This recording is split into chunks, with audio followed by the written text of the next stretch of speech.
Trump and his allies have pushed the idea that undocumented immigrants are to blame for virtually everything that's wrong in your life. They've built an entire political movement around that fear, persuading people that immigration is the most urgent threat to this country, and that of course only Trump can fix it. But are undocumented immigrants really the threat they're made out to be?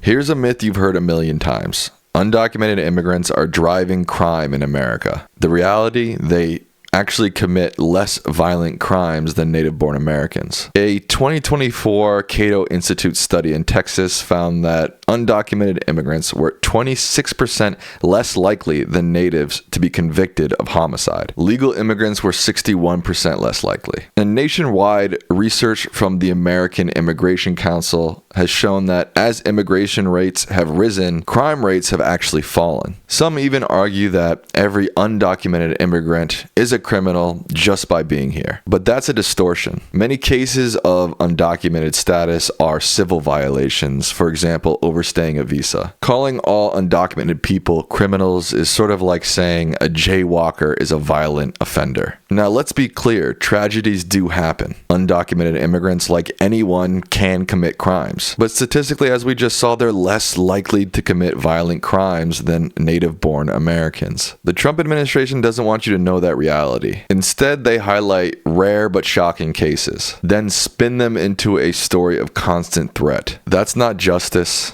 it's propaganda.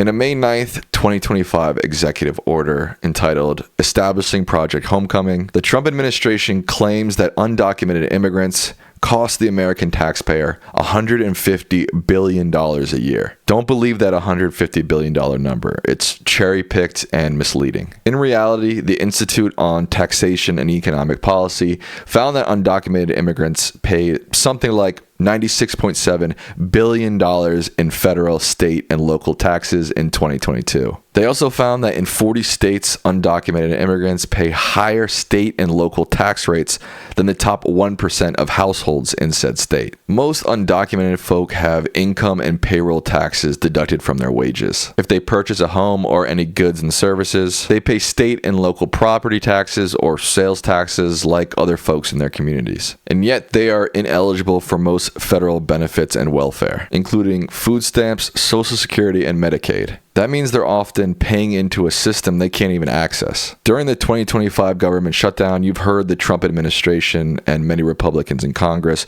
wailing about illegal aliens overwhelming our public services and our healthcare system. But as we just learned, the undocumented pay billions of dollars in taxes. So if anything, they're helping to fund more fire trucks in your community and subsidizing emergency hospital visits. And let's not forget, many undocumented immigrants work in healthcare and public services. They're not breaking the system. They're a key part in helping hold it together.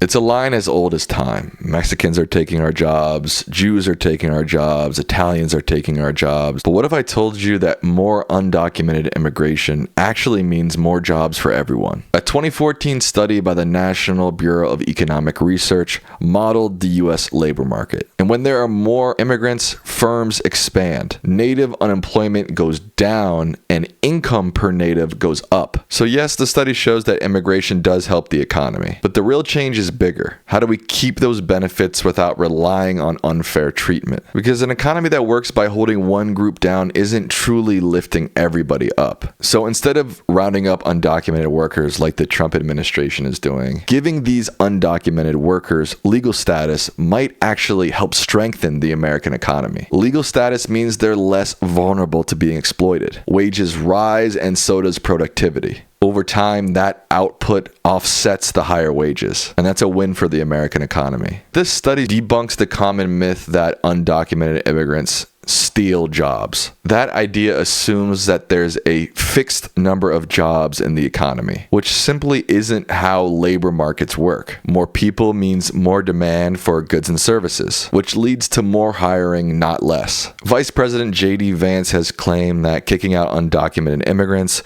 would allow for 7 million able-bodied American men who have dropped out of the workforce to return to work. But this idea is completely divorced from reality. Most of those men aren't just sitting around waiting for jobs. They face barriers like disability, lack of education, criminal records, and caregiving responsibilities. Undocumented immigrants didn't push these men out of the workforce. They stepped in where others wouldn't.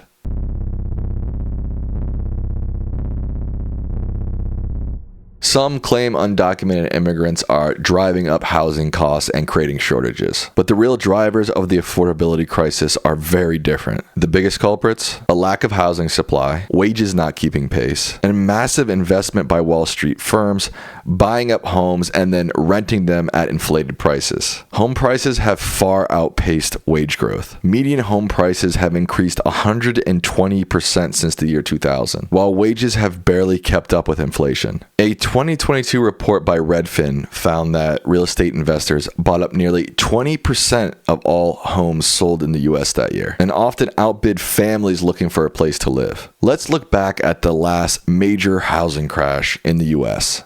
2008. It wasn't immigrants who caused it. It was big banks and lenders who drove the economy off a cliff. They aggressively pushed risky subprime loans onto people who couldn't afford them. Then investment banks like Lehman Brothers, Bear Stearns, and Goldman Sachs turned those loans into toxic financial products, sold them around the world, and even bet against them to make more money. And while some love to rail against regulation, it was actually deregulation that caused the crash, allowing banks to borrow recklessly and take massive risks with the global economy. There's a pattern in America. When something goes wrong, powerful people point their finger at immigrants or other vulnerable groups. But if you look closer like we did in 2008, it's often the richest and most powerful who are to blame. Meanwhile, undocumented immigrants often rent in overcrowded housing or work multiple jobs just to afford shelter. They're not causing the housing crisis, they're victims of it. If undocumented immigrants aren't the problem, why do politicians keep telling us they are? Because fear sells. Scapegoating undocumented people is a political strategy that distracts from the real cause of economic insecurity. And it divides working class people who should be working together for better conditions. Are undocumented immigrants really a threat?